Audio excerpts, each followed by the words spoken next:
Salut les replayers, on se retrouve pour une nouvelle vidéo. Le PSG qui n'a pas pu gagner face au mur jaune. Le PSG défait à Dortmund.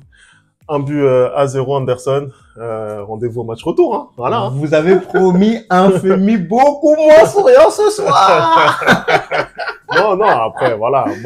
Moi, sincèrement, je ne crois plus rien après un match aller. Voilà, de Ligue des Champions. Tu as bien raison. Sincèrement, je ne crois plus rien. Rendez-vous au match retour. On lance le générique et on débriefe ça. C'est parti.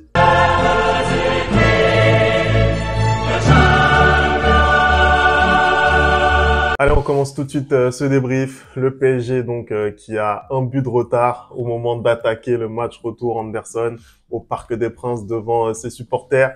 Le PSG qui avait aligné exactement la même équipe que à Barcelone, mais sans succès. Hein. On a vu un très bon Paris Saint-Germain ce soir. Hein. On a vu un bon match de football ce soir. Hein. Mais je pensais que après ce qu'on avait vu hier soir, c'était difficile pour les deux équipes de nous proposer du beau football. Et finalement, ça a été le cas. On a vu un Paris Saint-Germain qui est bien rentré dans son match d'abord. Hein. Franchement, ils ont eu très vite le ballon et ils ont privé Dortmund de pas mal de ballons aussi. Ils étaient présents dans les duels.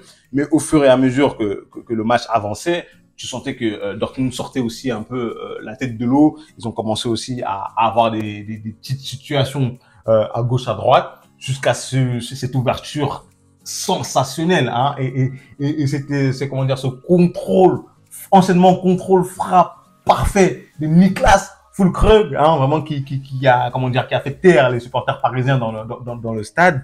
Et je pense que Paris a été pris de court. On a eu un Dortmund un peu à l'image du Real hier, qui était totalement dominé et qui arrive pratiquement sur sa première frappe à cadrer directement et à faire mouche. Mais bon, on se disait que ça allait être un match compliqué pour le Paris Saint-Germain. Ils ont quand même les qualités. Et on a vu au fur et à mesure du match qu'ils se sont réveillés, qu'ils ont proposé des choses.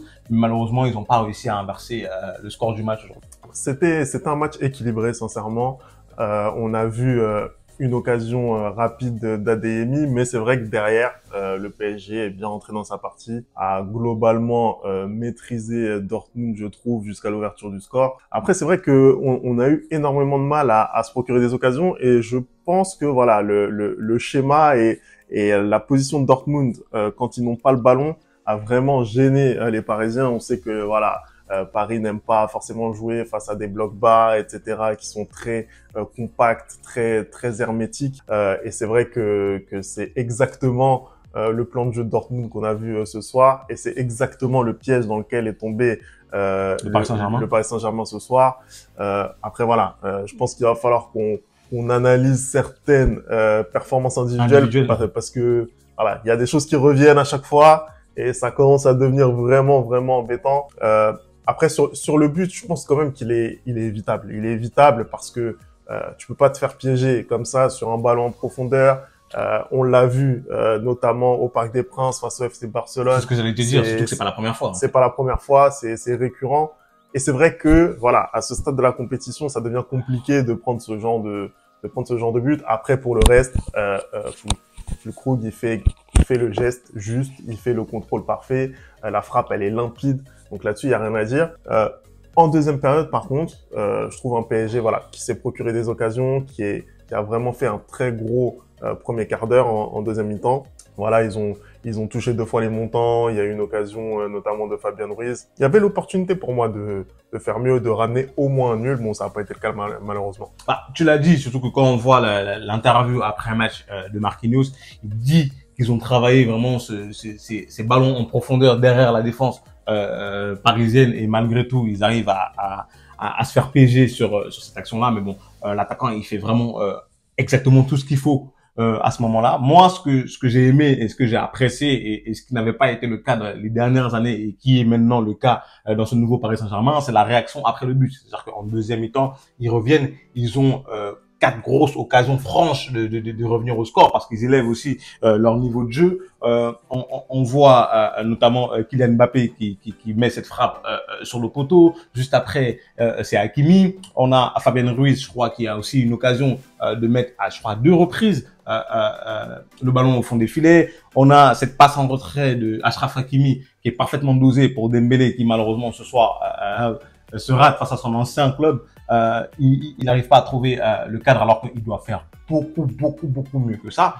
Je trouve que dans la globalité, tu as eu l'impression que Paris n'était pas vraiment rentré dans son match. Paris n'avait pas vraiment comment dire, pris la mesure de cette demi-finale de Ligue des Champions, parce qu'avec les qualités individuelles qu'il y a dans l'équipe, ne pas réussir à mettre ce but égalisateur et voire même à passer devant contre cette équipe de Dortmund, certes, qui ce soir fait un très beau match, un excellent match, parce que tu l'as bien dit, hein, on regarde la formation, on voit un 4-2-3-1, mais quand il fallait défendre, c'est plutôt deux grosses lignes de 4 qui gênaient énormément le Paris Saint-Germain. D'ailleurs, j'ai pas compris pourquoi ils n'ont pas essayé à distance, comme ça a été le cas maintenant depuis quelques semaines, avec notamment Vitinha qui tentait des frappes de loin, parce que quand tu as des blocs comme ça, faut aussi essayer de frapper. Mais ça sortait très bien. Ça sortait très vite aussi. Ça sortait très vite, très bien. Et comme tu l'as dit, pour moi, aujourd'hui, ce qui fait défaut surtout au Paris Saint-Germain, parce que souvent, tu peux passer à côté de ton match collectivement, mais tes individualités, du coup, doivent prendre le pouvoir, doivent se montrer. Et ce qui fait défaut ce soir, c'est que pour moi, il y a certaines individualités qui passent un peu à côté. J'ai envie, tu l'as dit, ça commence à faire beaucoup et on commence à citer un peu les mêmes. Pour moi, ce soir, Kylian Mbappé, c'est compliqué. Tu vas me dire ce que tu as pensé de son match. Je préfère que tu le dises avant moi. Pour moi, ce soir, Achraf Hakimi, c'est compliqué. Pour moi, ce soir, Fabien Ruiz, c'est très compliqué. Et pour moi, ce soir aussi, Ousmane Dembélé, malgré le fait, encore une fois de plus, que c'est lui qui apporte le plus de danger côté parisien, c'est quand même compliqué parce que tu joues une demi-finale de Ligue des Champions. L'occasion qu'il a, il doit la mettre au fond tous les jours. Il doit cadrer à minima. Et je suis totalement d'accord avec toi. Les leaders de cette équipe, encore une fois, ont failli. Kylian Mbappé, encore une fois en première ligne, passe à côté. Je suis désolé. Hein. Encore une fois, il y a la volonté, il est dans l'esprit, etc. On l'a dit déjà à maintes reprises. Maintenant, il faut prouver. Il reste 90 minutes, peut-être plus si affinité au match retour. Il va falloir être présent. Il va falloir faire la différence. Et je le dis clairement. Hein, je pense que une défaite et une disqualification face à Dortmund, ce serait ce serait une déception clairement par rapport à ce qu'on attendait, par rapport à la saison, etc. Après voilà, pour revenir sur les cas individuels, forcément cette ligne d'attaque qui a tant brillé à Barcelone, donc avec Bradley Barcola, Ousmane Dembélé et Kylian Mbappé, est passé à côté. Barcola, j'ai trouvé, il y avait beaucoup de systématisme en fait dans ce qu'il faisait. J'ai l'impression que voilà, il n'a pas su se renouveler. Il a beaucoup tenté ce contrôle intérieur là qu'on a vu, et justement Ryerson qui était chargé de le marquer, forcément lui il s'en est rendu compte. Il n'est pas tombé dans le piège. Ça a extrêmement bien défendu de son côté.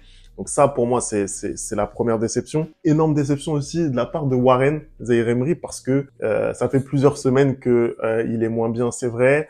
Ça fait aussi un moment que voilà, il fait un travail qui est un peu plus dans l'ombre, il est moins porté vers l'avant que ça a pu l'être en début de saison. Mais là, même sur ses caractéristiques premières, c'est-à-dire le physique, clairement, le fait de pouvoir rester debout, rester vraiment tonique sur ses appuis, même là-dessus, en fait, j'ai pas eu l'impression d'avoir ça de sa part ce soir. Et ça m'a un petit peu déçu de lui. On a parlé de Fabien Ruiz. Après, Fabien Ruiz, vraiment, lui, c'est devant la cage, il a vraiment quelque chose qui lui manque. C'est impossible de faire ce soir, il vendange. Autant de mauvais choix. En fait, c'est ça. Voilà. À ce niveau-là, tu peux pas rater ces occasions-là. T'es pas un attaquant, certes, mais tu dois faire mieux, tu dois cadrer. Même sur certains choix, au niveau de ces centres où il doit faire des centres qui sont soit à ras de terre, soit fort devant la cage, et où il va te mettre des ballons en cloche alors qu'on a que des petits gabarits. Voilà, ça c'est aussi c'est un manque d'intelligence, un manque de lucidité. Tu peux pas faire ça. J'ai également envie de parler du match de Nuno Mendes, et ça me donne l'occasion, je pense que tu vas en parler, du Exactement. match de Jadon Sancho. Tu vas peut-être en parler. Écoute, moi je voulais parler des individualités côté Dortmund. Il y en a deux que j'ai trouvé vraiment fantastiques dans ce match-là. C'est Jadon Sancho d'un côté, et de l'autre côté c'est Adeyemi. Je trouve vraiment le match qu'ils font ce soir, c'est incroyable. C'est-à-dire que c'est le match que j'attends des ailiers. Je trouve qu'aujourd'hui, franchement, il y a beaucoup d'ailiers qui savent plus éliminer leur vis-à-vis, qui savent plus être bons en contre un, et ça se perd en fait. Quand je regarde mon équipe, on est en train de me dire que on va retrouver, on va peut-être recruter l'année prochaine Kylian Mbappé. Quand je regarde ce que Vinicius fait au Real dans son côté, c'est-à-dire que Vinicius, il ne fuit jamais le 1 contre 1. C'est-à-dire que c'est des ailiers qui dribblent, qui veulent éliminer. Et ce soir, la prestation de Jadon Sancho, je crois que c'est 10 dribbles réussis rien qu'en première mi-temps. C'est-à-dire il a mis le bouillon à Nuno Mendes ce soir. Il est constamment dans la déstabilisation de son adversaire direct. Il est constamment dans la recherche du 1 contre 1. Il est constamment dans le dribble et ça marche. Et ça paye. J'ai envie aussi de louer la prestation de Adeyemi qui s'est dépensé énormément aujourd'hui. Il a fait énormément, aussi bien offensivement que défensivement. Les replis défensifs d'Adeyemi, mais c'est un truc de malade. Et franchement, quand t'as des joueurs comme ça, mais c'est dinguerie quand t'as des joueurs comme ça qui sont prêts à se sacrifier pour l'équipe, mais ça fait plaisir, tu vois. Ça fait vraiment plaisir. Donc, bravo à cette équipe de Dortmund qui n'a vraiment pas volé sa victoire. Maintenant, est-ce qu'ils vont réussir à se qualifier au Parc des Princes? Ça, c'est autre chose. Je pense que Paris, devant son public, va jouer de manière différente et aura ce regain d'énergie que va lui apporter le public. Mais ce soir, Dortmund fait le match qu'il faut faire contre le Paris Saint-Germain pour pouvoir gagner. Au moins, ils se sont laissé la chance d'espérer. Voilà, clairement, Dortmund, là, aujourd'hui, ils peuvent vraiment envisager d'aller en finale avec ce résultat. Maintenant, ça va être à Paris de faire le jeu maintenant. Ça va être à Paris de prendre des risques. Encore une fois, on sait très bien que c'est difficile pour le PSG avec les blocs bas et c'est certainement ce qu'on va avoir au Parc des Princes. Mais si tu arrives à faire la différence rapidement, après tout, t'as qu'un but de retard. Après, je ne pense pas que Dortmund réussira à défendre aussi 90 minutes sans encaisser de but au Parc des Princes. C'est une possibilité, c'est une possibilité. Newcastle, ils ont tenu plus de 90 minutes, ils ont cédé à la fin. Et encore sur un penalty qui fait polémique. Donc c'est possible en soi, c'est possible. Mais voilà, de toute façon, si tu arrives à survivre au premier quart d'heure, après derrière tu prends confiance, tu sais que le score il est pour toi, donc ça commence aussi à frustrer les attaquants généralement. Mais voilà, je pense qu'il y a la place, tout est ouvert en fait en réalité sur cette double confrontation. Si on se projette un petit peu sur le match retour, moi j'y crois. Après je pense ce qui va être une des clés lors du match retour, pour moi, il faut que les Parisiens jouent beaucoup plus avec la largeur, essayent d'étirer vraiment cette défense. On a parlé du match d'Hakimi qui était très moyen. Peut-être que il faut revenir, finalement un petit peu ce qu'on a vu, revenir à ce qu'on a vu au match, enfin lors du match de poule au Parc des Princes, avec justement un côté droit Hakimi Dembélé qui avait vraiment marché du feu de Dieu lors de ce match-là. Peut-être revenir justement à ça avec vraiment à des dédoublements, un Dembélé qui part vraiment de la ligne, qui vient repiquer dans l'axe. Voilà, c'est plus, je pense, ce genre de choses face à ce type d'équipe qu'il faut proposer.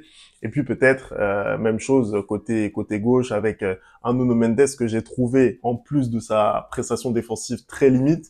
Je pense qu'offensivement il aurait pu apporter davantage, en sachant que voilà, son vis-à-vis ne montait pas beaucoup, quoi. Son vis-à-vis ne montait pas beaucoup et je pense qu'il a même pas la qualité au niveau athlétique pour pouvoir justement rattraper en vitesse un Nuno Mendes, un Barcola. Donc voilà, je pense que la clé pour moi va être sur les côtés pour le match retour. Et je pense aussi que Kylian fasse enfin un match référence en Europe, en Ligue des Champions, dans le jeu, parce que c'est bien beau de marquer des penalties et de marquer des tapines contre le FC Barcelone quand ton équipe est à 10 contre 11, mais il faut se réveiller aussi quand ton équipe est à 11 contre 11 et qu'elle a besoin de toi. Voilà. Après, de toute façon, Kylian, c'est quelqu'un qui aussi à ces hauteurs-là en Ligue des Champions a jamais vraiment prouvé. C'est la 3e demi-finale en 5 ans pour le Paris Saint-Germain. Et il a jamais été en mesure de marquer jusqu'à présent, jamais en mesure de faire un bon match. Donc voilà, ça vraiment jusqu'à présent c'est le problème de Kylian, se montrer décisif dans le dernier carré d'une Ligue des Champions. Il l'a été qu'une seule fois, c'est avec Monaco face à la Juve dans un match où c'était déjà quasiment plié pour Monaco, où la Juve s'était qualifiée pour la finale. Voilà, en tout cas, on attend le match retour. L'enthousiasme est un petit peu descendu. Moi, je te l'avais dit. Mais on y croit toujours. Le match retour, ce qui est bien, c'est qu'il arrive très rapidement. Et c'est au Parc aussi. Dès mardi, et c'est au Parc des Princes. Ça va être incroyable. On espère la qualification, on espère le ticket pour Wembley. Merci d'avoir regardé cette vidéo. On n'oublie pas les bonnes habitudes, le replay foot. Vous nous dites ce que vous avez pensé de cette manche aller. Et nous, on se retrouve très très vite pour une nouvelle vidéo. Ciao!